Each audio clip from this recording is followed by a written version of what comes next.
구약성경 576쪽 열왕기하 9장 6절로 10절 말씀 제가 받들어 읽겠습니다. 예후가 일어나 집으로 들어가니 청년이 그의 머리에 기름을 부으며 그에게 이르되 이스라엘 하나님 여호와의 말씀이 내가 내게 기름을 부어 여호와의 백성 곧 이스라엘의 왕으로 삼노니 너는 내 주 아합의 집을 치라. 내가 나의 종 곧 선지자들의 피와 여호와의 종들의 피를 이세벨에게 갚아주리라.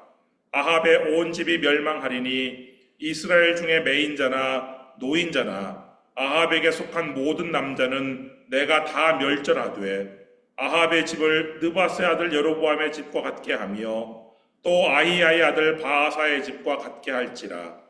이스라엘 지방에서 개들이 이세벨을 먹으리니 그를 장사할 사람이 없으리라 하셨느니라 하고 곧 문을 열고 도망하니라. 아멘. 이세벨 당시에 이 북왕국의 왕과 이 남왕국의 왕의 이름이 동일해요. 그래서 잘 구별을 하셔야 되는데 지금 현재 북왕국의 왕은 누구냐? 그 아합의 작은 아들 요람인데 이 요람이 여호람의 준말이에요. 그러니까 요람과 여호람은 같은 말이에요. 근데 이 요람 왕 제5년에 이 남왕국의 여호사밧 왕이 죽고 그 아들이 새로운 왕이 되었어요. 이게 열왕기하 8장 16절에 나오는데 열왕기하 8장 16절 말씀 보시면 이스라엘의 왕 아합의 아들 요람 제5년에 여호사밧이 유다의 왕이었을 때에 유다의 왕 여호사밧의 아들 여호람이 왕이 되리라. 근데 이 여호람이 요람이라고 그랬잖아요. 그러니까 북왕국의 왕도 요람, 여호람이고 남왕국의 왕도 요람, 여호람이에요.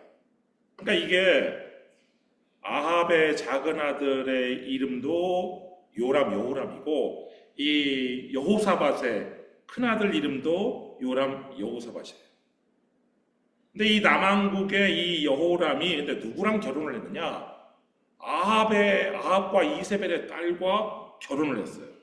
18절 말씀 보시면 열왕기하 8장 18절 그가 이스라엘 왕들의 길을 가서 아합의 집과 같이 하였으니 이는 아합의 딸이 그의 아내가 되었습니다. 그가 여호와 보시기에 악을 행하였습니다. 그러니까 이 남왕국의 새로운 왕 여호람은 유다의 왕임에도 불구하고 이스라엘 왕들의 길로 따라가서 하나님 앞에서 악을 행했단 말인데 그 이유가 뭐냐? 아합의 딸 이세벨의 딸이 아내가 되었어요. 그러니까 지금 이 이세벨을 중심으로 보면 아들은 북왕국의 왕이고 사위는 남왕국의 왕이고 아들과 사위의 이름은 동일한데 아들은 북왕국의 왕이고 사위는 남왕국의 왕이에요. 그리고 이 이세벨의 아버지는 누구였어요? 페니키아의 왕이었단 말이에요. 어머니는 페니키아의 왕비였고 또 딸은 뭐예요? 남왕국 유다의 왕비예요. 그러니까 당시에 이세벨만큼 복받은 여인이 없어요. 그냥 뭐 왕궁에도 태어나가지고 왕궁으로 시집을 가가지고 왕에게 시집을 가가지고 아들도 왕, 사위도 왕, 딸은 왕비에다가 이세벨 같이 이렇게 복받은 사람이 없어요 당시에. 근데 이세벨이 안타깝게 악을 행하는데 하나님께서 금하신 우상 숭배를 막 퍼뜨리고 장려하는 거예요. 이 북왕국의 수도 사마리아에다가 남왕국의 수도 예루살렘에는 하나님을 위한 성전이 있었다면 이 북왕국의 수도 사마리아에다가는 바알 신전을 세웠어요. 바알 신전을 세웠을 뿐만 아니라 이 바알 선지자 아세라 선지자들을 막 양성을 했어요. 그래가지고 온 나라에 하나님께서 금하신 하나님의 백성들을 하나님께서 금하신 우상 숭배로 막 적극적으로 끌어들였단 말이에요. 물론 솔로몬의 왕비들도 자기들의 신들을 가지고 이스라엘로 시집을 왔어요. 그렇지만 그 사람들은 그냥 자기 혼자 조용히 믿었지 이렇게 이세벨처럼 막 적극적으로 막 신전을 세우고 막 선지자들을 양성해가지고 우상숭배를 막 적극적으로 장려하진 않았단 말이에요. 이 시돈 출신 이세벨이 뭐 이스라엘 자신이 섬기던 어렸을 때부터 믿던 바알을 선택하는 것은 뭐 본인 자유예요. 누가 뭐라고 하겠어요. 근데 바알을 믿으려면 혼자 조용히 믿을 것이지 왜 하나님의 백성들을 우상숭배로 끌어들이냐 말이에요. 그것도 한두 명이 아니라 이 바알과 아세라 선지자를 무려 몇 명이나 양성을 했느냐? 950명을 양성했어요.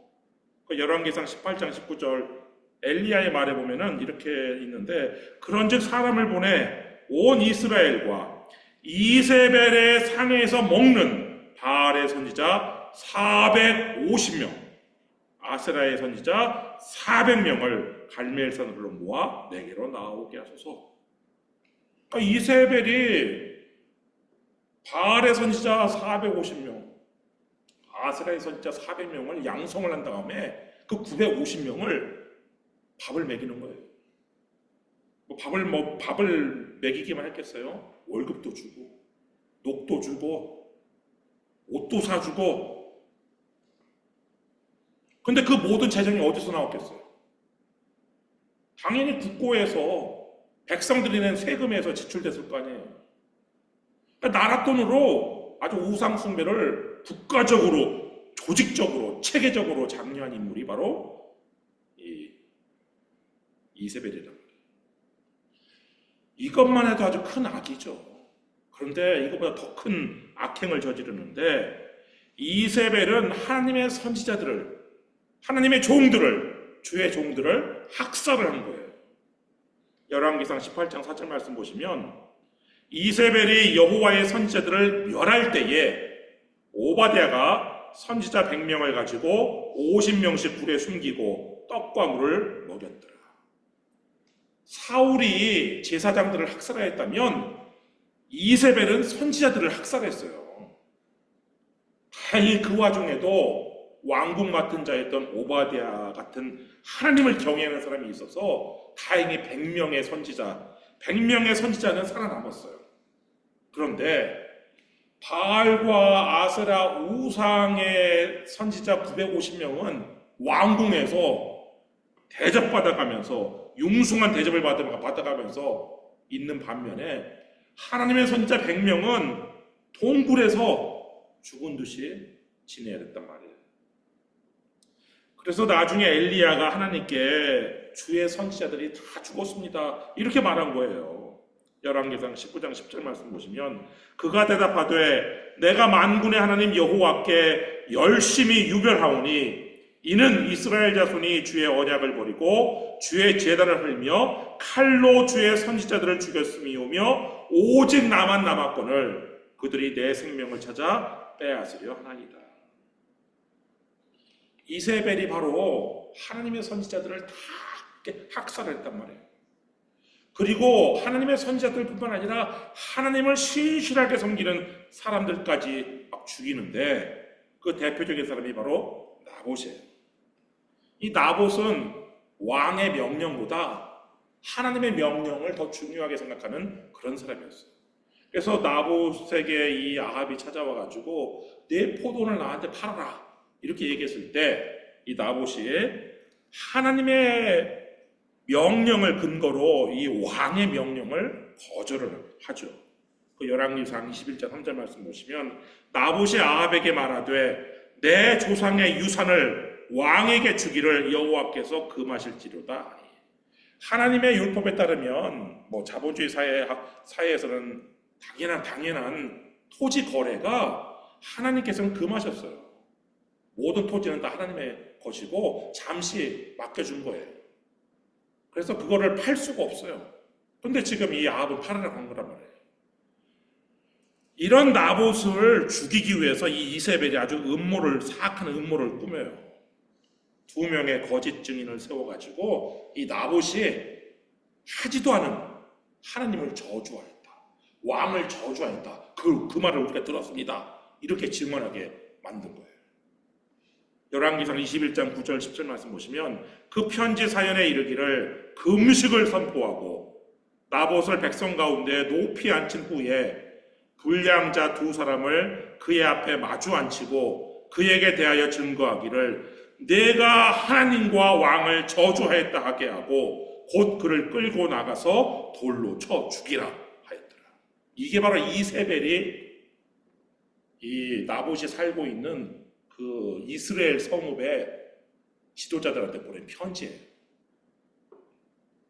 이 편지를 가만히 보면 이세벨이 금식을 이용하죠. 그리고 율법을 이용해요.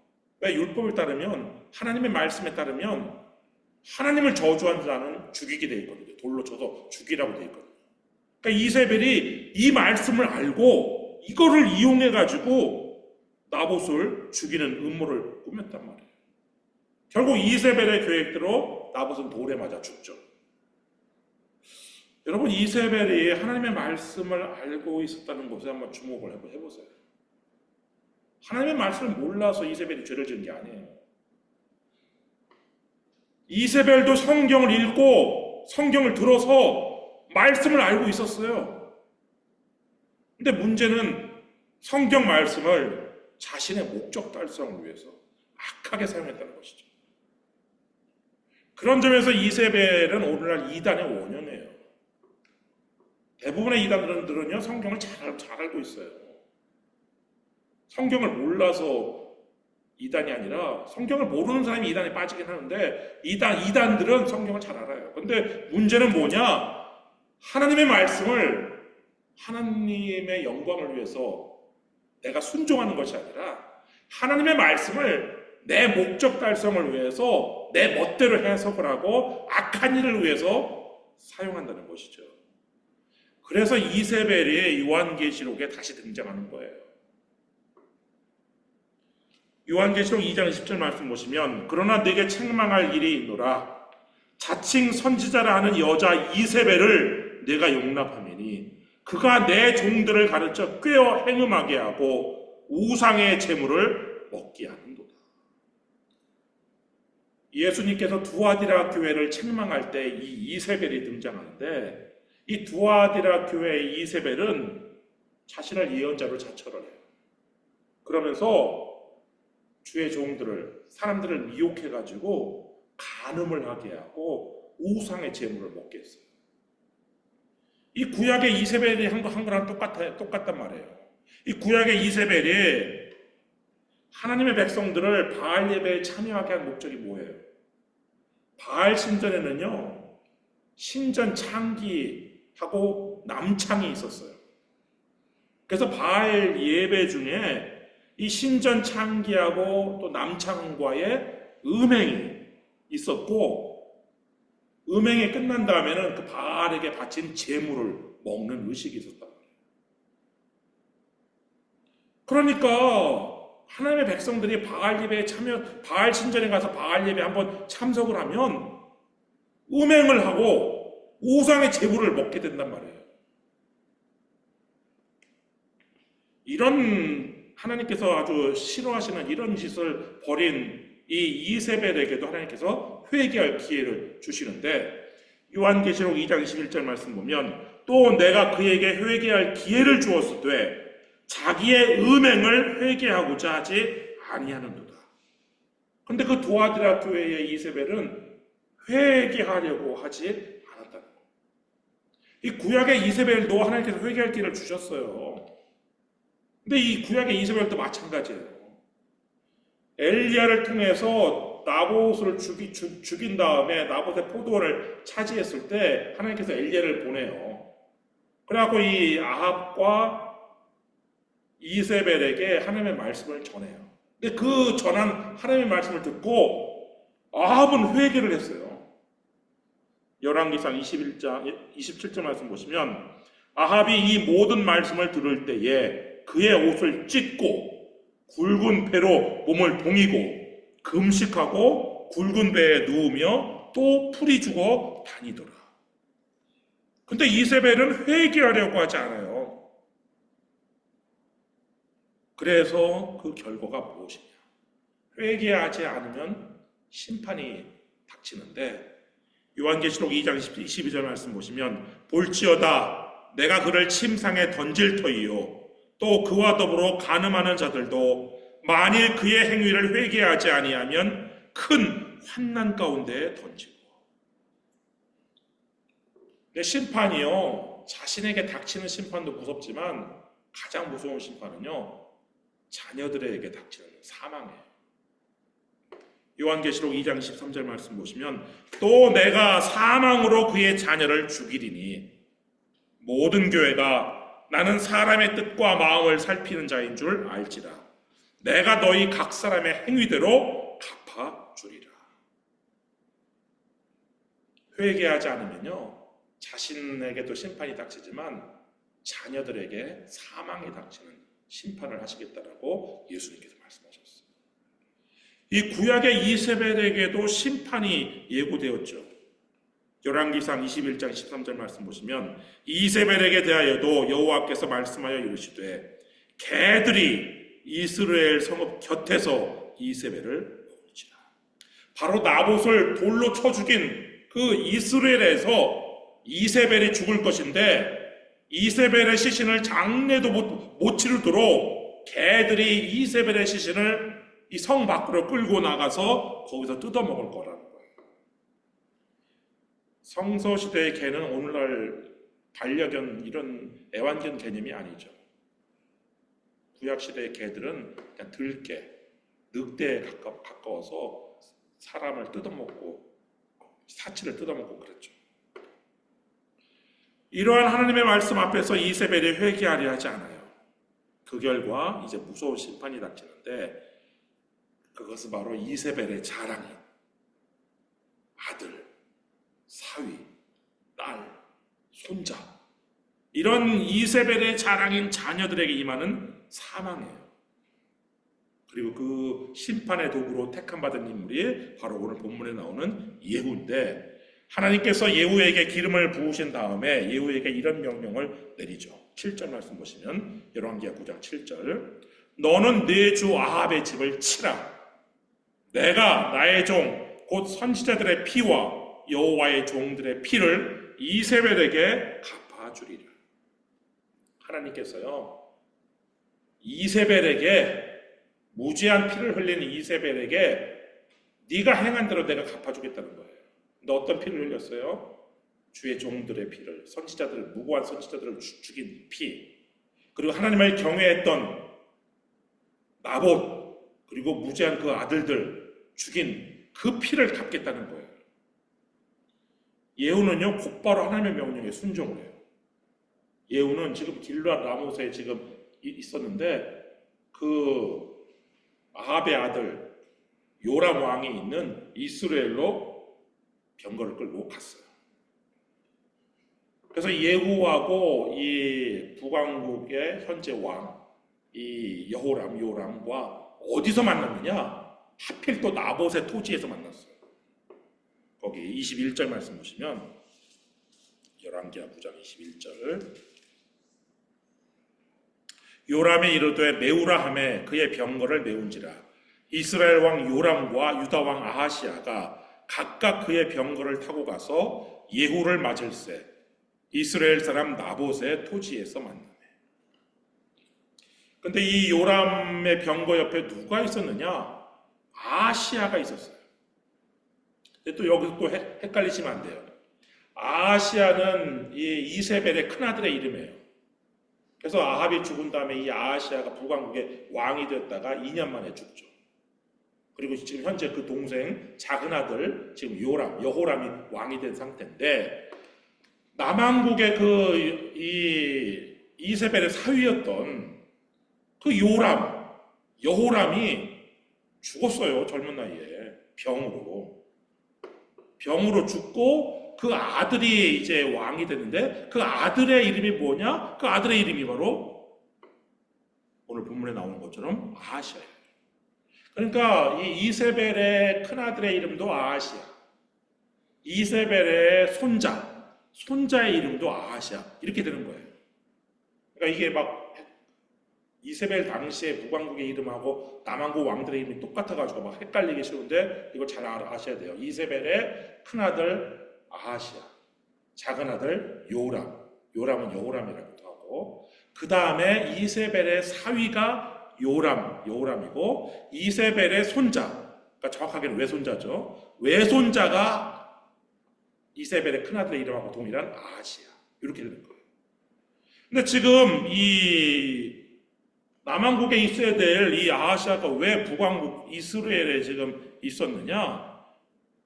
이 사람이 그 북왕국의 왕이 전쟁에 나갔다가 상처를 입었단 말이에요. 그래가지고 그 열왕기하 8장 29절 말씀 보시면, 요람 왕이 아람 왕 하사엘과 싸울 때에 라마에서 아람 사람에게 당한 부상을 치료하려 하여 이스라엘로 돌아왔더라. 유다의 왕 여호람의 아들 아하시아가 아합의 아들 요람을 보기 위하여 내려갔으니 이는 그에게 병이 생겼습니다.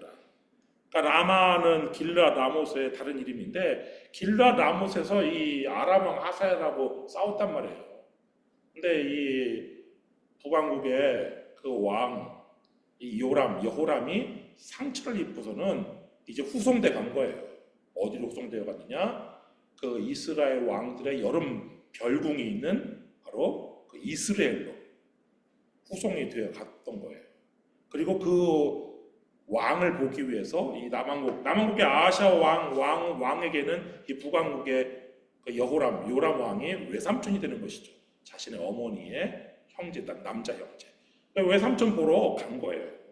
그래갖고 이 두 왕이 각각 병거를 가지고 앞으로 어떤 운명에 처해질지도 모른 채 지금 전쟁터에서 이 길르앗 라못에서 막 오고 있는 지금 이 왕을 지금 가끔 이렇게 이름이 생각이 안 나요. 예후를 만나러 지금 나온 거란 말이에요. 이스라엘 성 밖으로 그 마봇의 토지에서 따탁 만난 거예요.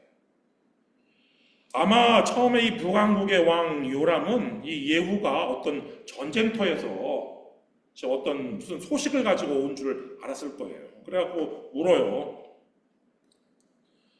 거기 보면은 22절 말씀 보시면, 요람이 예후를 보고 이르되 예후야 평안하냐 하니 대답하되 내 어머니 이세벨의 음행과 술수가 이렇게 많으니 어째 평안이 있으랴 하더라.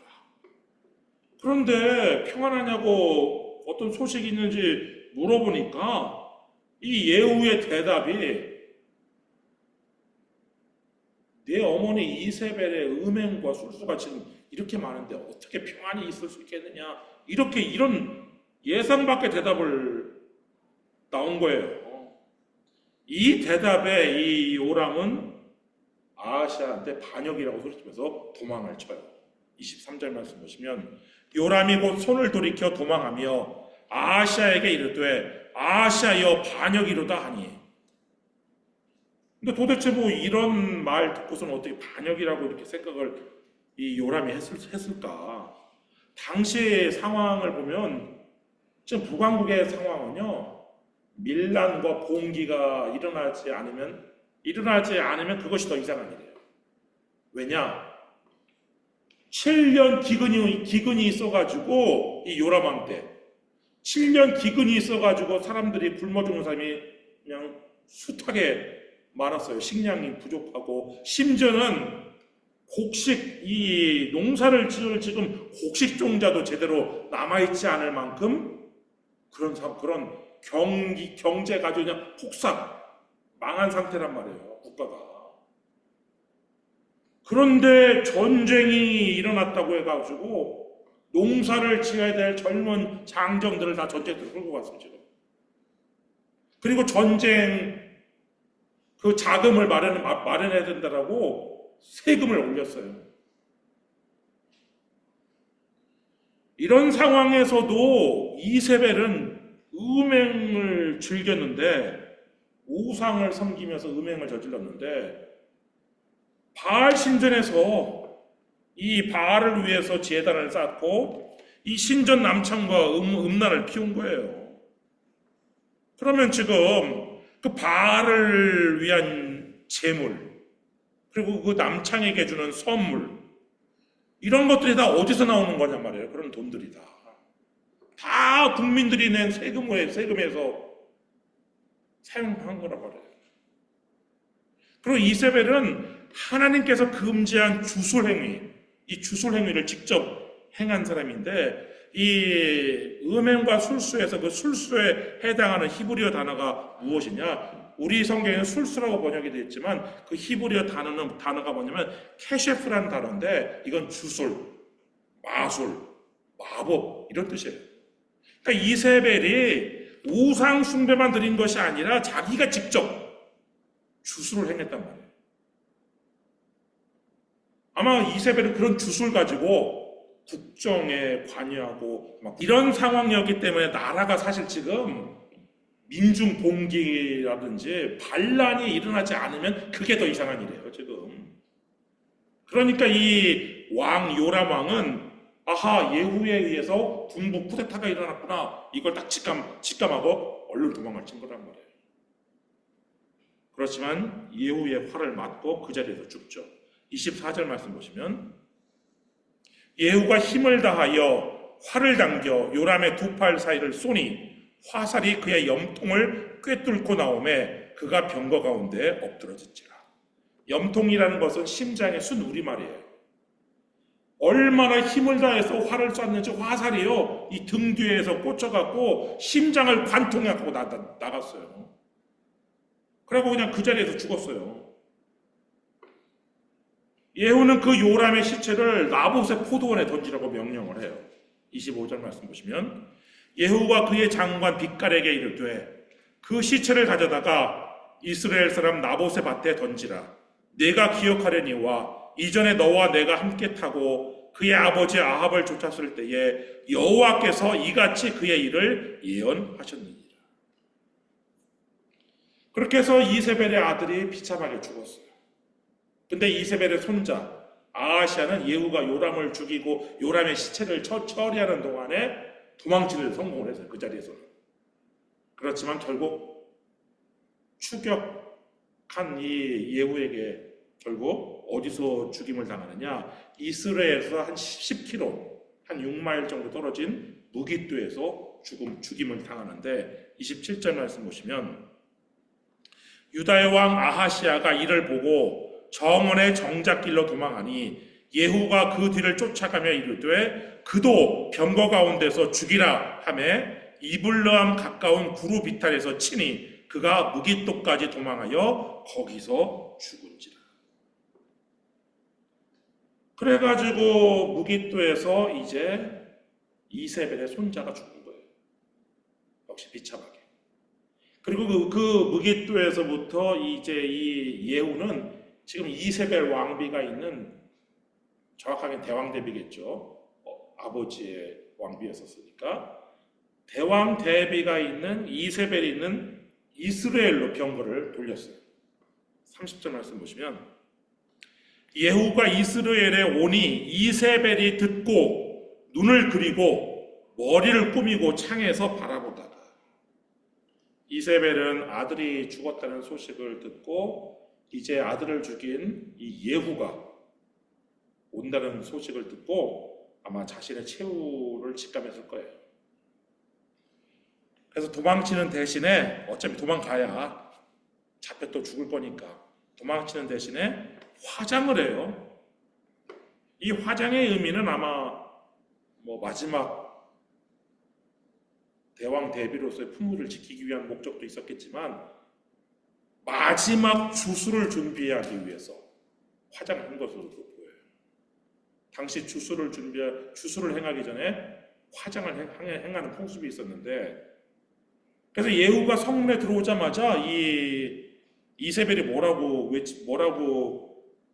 이야기를 하냐면 31절 말씀 보시면 예후가 문에 들어오매 이르되 주인을 죽인 너 시므리여 평안하냐.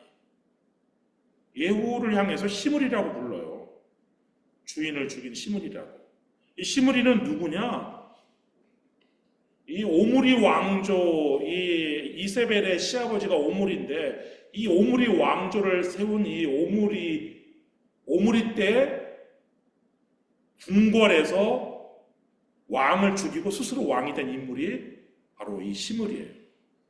그런데 이 오므리의 군대가 이 시므리가 있는 당시의 수도였던 그 디르사로 쳐들어가 가지고 성을 함락시키니까 이 시므리가 왕이 된 지 일주일 만에 성이 함락되는 것을 보고 궁궐에다 불을 질러요. 못 쓰게. 그리고 그 궁궐 안에서 자기도 불에 타 죽었단 말이에요. 그런 사람이 바로 이 시므리인데, 이 지금 이세벨이 화장을 하고 예후를 시므리라고 부른 이것은 예후 너도 일주일 만에 불에 타 죽으라는 일종의 저주이자 주문이란 말이에요. 근데 예후가 지금 기름 부음을 받고 하나님의 명령을 지금 수행하고 있는 중인데 그런 저주, 그런 주문이 통하기를 하겠어요? 나중에 보면 알겠지만 이스라엘, 북왕국 이스라엘의 여러 왕조들 중에서요, 이 예후 왕조가 가장 긴 4대에 걸쳐서 가장 긴 역사를 자랑을 해요. 그러니까 우리가 쓸데없는 사람들의 저주나 쓸데없는 사람들의 어떤 그걸 두려워할 필요가 없는 이유가 바로 이런 거예요. 예후는 이세벨에 있는 창문을 향해서 소리를 치죠. 32절 말씀 보시면 예후가 얼굴을 들어 창을 향하고 이르되 내 편이 될 자가 누구냐 하니 두어 넷이가 예후를 내다보는지라. 그러니까 벌써 이 두어 명의 내시들이 예후 편에 붙은 거예요. 그러자 예후가 내려 던지라고 명령을 해요. 33절 말씀 보시면 이르되 그를 내려 던지라 하니 내려 던짐에 그의 피가 담과 말에게 튀더라. 예후가 그의 시체를 밟으니라. 요한계시록에서도 예수님께서 그 두아디라 교회에 그 이세벨이 회개하지 않을 때 던진다고 그랬거든요. 던졌어요. 근데 얼마나 이 내시들이 이세벨을 붙잡았고 아주 내리 꽂았는지 이세벨의 시신이 땅에 닿으니까 그냥 피가 터져가지고 피가 그냥 담벼락하고 이 예후의 그 병거를 모는 말에까지 튈 정도로 그렇게 세게 집어 던졌어요. 그리고 이 예후는 그 이세벨의 시신을 밟고 지나갔어요. 이세벨의 그러니까 예후가 탄 병거가 이세벨의 그 시신을 밟고 지나갔다. 그래도 예후가 그래도 그냥 한때는 왕의 딸이었고 그랬으니까 장사라도 치르자 하고서는 시신을 찾으라 명령을 내렸는데 시신이 두개골하고 손발밖에 없는 거예요. 35절 말씀 보시면 가서 장사하려 한즉 그 두 골과 발과 그의 손 외에는 찾지 못한지라. 왜 그래요? 개들이 이 이세벨의 시신을 하나님의 그 심판의 메시지처럼 끌고 가가지고 성 밖에서 다 뜯어먹은 거예요. 남긴 건 뭐냐? 해골, 그 손, 발, 요것만 남긴 거예요. 그러니까 뭐 장례도 치를 수 없고 그냥 걸음처럼 그 나봇의 포도원에 걸음처럼 이렇게 그냥 있게 된 것이죠. 여러분, 이세벨이 한때 모든 여인들의 워너비였어요. 닮고 싶은 존재였어요. 아들도 왕, 사위도 왕, 뭐 딸은 왕비에다가 뭐.